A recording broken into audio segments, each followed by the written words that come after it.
kepada Pak Anies pimpinan yang mempunyai karakter, dan dia tidak akan bisa diombang-ambingkan dengan suatu karakternya yang kita miliki, yang dimiliki oleh Bapak Anies. Dia merupakan suatu perubahan yang membuat perubahan di Indonesia ini, mudah-mudahan dengan perubahan ini, maka dari itu relawan-relawan dari sini 100% mendukung untuk kegiatan daripada kebijakan-kebijakan Pak Anies nanti. Pada calon presiden. Amin. Soalnya Pak Anies ini tadi apa aja yang dibahas Kiai Marzuki? Saya dari keliling bla bla bla bla bla datang, ada ini memberitahukan Pak Anies mau ke sini. Jadi tahunnya ya dadak ya. Penting ngurusin Jakarta. Sekarang ngurusin Jakarta. Keutuhan bangsa, silaturahim, nyambung hati, nyambung pikiran, nyambung ide, nyambung visi misi, nyambung program untuk merajut keutuhan bangsa. Itu jauh lebih penting daripada yang jadi siapa. Kayak tadi kan juga sempat masuk ke kamar bertiga. Itu mungkin ada beberapa hal penting mungkin. Berdoa untuk bangsa. Salah satu calon presiden kuat 2024 ke dalam sebuah pesantren tidak bisa dimaknai secara biasa. Apalagi kita tahu PWNU Jawa Timur adalah kandang dan basis NU, organisasi terbesar se-Indonesia, bahkan sedunia dalam konteks jamaah umat Islam ya. Jadi ada 48% orang Indonesia yang merasa dekat dengan NU. NU menjadi kekuatan elektoral yang luar biasa, dan kunjungan Mas Anies ke Jawa Timur secara elektoral sangat strategis, karena kalau kita lihat data-data survei yang dirilis oleh banyak lembaga, salah satu kekurangan elektoral Anies Baswedan adalah wilayah Jawa Tengah dan Jawa Timur. Jadi pintu masuknya mungkin NU. Jadi bacaan secara elektoral tidak bisa disalahkan, meskipun dibungkus dengan kata silaturahmi, tetapi publik tidak bisa menyalahkan kalau kunjungan seorang Anies Baswedan ke PWNU, ke Kiai Marzuki Mustamar dimaknai secara elektoral. Dan menurut saya itu sah-sah saja, bagian dari genderang perang ya jelang 2024. Toh yang melakukan bukan hanya seorang Anies Baswedan. Cebong-cebong di luar sana itu kepanasan begitu. Artinya bahwa angin segar untuk dukungan terhadap Anies Baswedan tidak hanya di kalangan kecil. Dukungan Pak Prabowo akan beralih ke Anies Baswedan, karena sebagian sudah menyatakan bahwa akan ada dukungan kepada Anies Baswedan, dan ini benar-benar angin segar untuk Anies Baswedan. Publik tidak bisa menyalahkan kalau kunjungan seorang Anies Baswedan ke PWNU, ke Kiai Marzuki Mustamar dimaknai secara elektoral. Dan menurut saya itu sah-sah saja, bagian dari genderang perang ya jelang 2024. Toh yang melakukan bukan hanya seorang Anies Baswedan. Kunjungan Anies Baswedan ke PWNU ya tentu saja sebuah kunjungan yang menarik perhatian masyarakat gitu. Walaupun ini dibungkus dalam kerangka silaturahim, tapi karena Anies Baswedan adalah tokoh politik, maka ini adalah silaturahimnya tokoh politik. Jadi bisa disingkat juga, dan tidak salah kalau kemudian masyarakat mempersepsikan ini adalah silaturahim politik. Hebat, wow, amazing, luar biasa ini orang. Dinobatkan sebagai salah satu dari 100 tokoh terhebat dunia, dan dia berasal dari Republik Indonesia. Menjabat sebagai rektor, bayangkan, bukan tanggung-tanggung.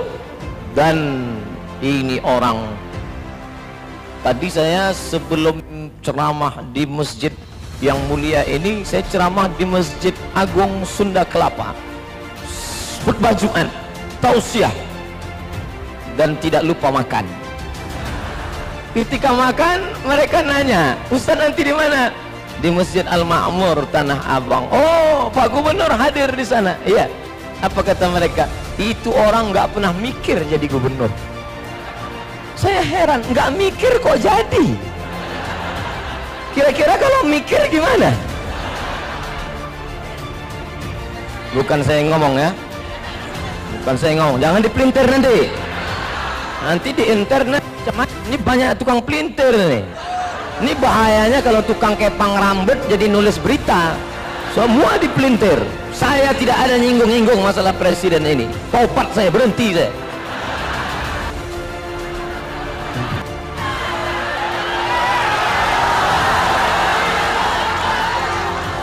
Sampai mana tadi ceritanya? Hilang bahan tuh.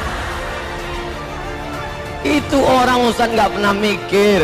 Kami yang berjuang, kaum muslimin yang menginginkan, para ulama yang berharap. Ada lidah-lidah orang-orang susah yang tak berdosa selalu mohon minta kepada Allah, ya Allah, jangan jadikan Jakarta hanya untuk orang kaya saja. Ternyata dakwatul mazlum la turad, doa orang teraniaya tak pernah ditolak Allah Subhanahu wa taala. Makanya hati-hati saudaraku yang sedang tegak berdiri, jangan injak kaki teman di sebelah. Mereka yang teraniaya, doanya tak pernah ditolak Allah Subhanahu wa taala. Luar biasa. Hari ini Pak Gubernur, begitu saya mendapat kabar bahwa tanggal sekian hari Rabu pagi akan ada pemilihan gubernur Jakarta, ketika itu saya akan menyeberang dari Pulau Sumatera menuju Pulau Bengkalis di Provinsi Riau. Maka saya sempatkan menulis syair di atas feri penyeberangan.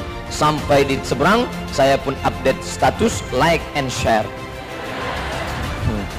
Apa untungnya Ustadz mengajak orang memilih pemimpin ini? Ustadz bukan orang Jakarta, aku memang bukan orang Jakarta, KTP ku Riau, tapi aku bila pergi ke Makkah haji dan ceramah ke Malaysia, orang akan tahu Jakarta karena ibu kota negara.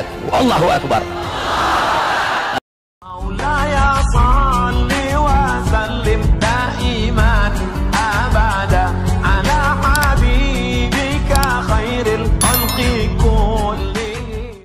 Wartawan Sedijar, suka atau tidak suka, Anies sudah menjadi magnet baru. Suka atau tidak suka, Anies sudah menjadi magnet baru. Siapa yang bisa menggerakkan massa demikian banyak tanpa diberi sembako dan lain sebagainya? Mau ngebong apapun, buktinya Anies punya massa. Saya tidak berbicara Presiden 2024 karena masih prematur. Pengalaman yang saya lihat seminggu sebelum pendaftaran KPU saja bisa berubah. Coba beberapa lama diputuskan Wapres sekarang saat harus berpasangan dengan Pak Jokowi. Hanya beberapa hari sebelum pendaftaran KPU, demikian juga saat Sandiaga Uno diputuskan berpasangan dengan Prabowo, juga hanya kurang beberapa hari saja pendaftaran Capres atau Cawapres berakhir. Balik ke Anies, lu mengebok apapun dia sudah membuat Jakarta lebih baik meski tidak sempurna. Kalau ada kesempatan bisa memimpin skala nasional, mengapa tidak? Begitu saja kok susah. Anies dibandingkan gubernur lain, ya menurut saya masih lebih banyak karena di Jakarta semiskin-miskinnya orang Jakarta, anak-anaknya masih bisa sekolah tinggi. Di daerah lain, Indonesia merdeka 77 tahun, masih banyak anak-anak yang tidak bisa sekolah ke jenjang lebih tinggi setelah SD karena gak ada sekolahan.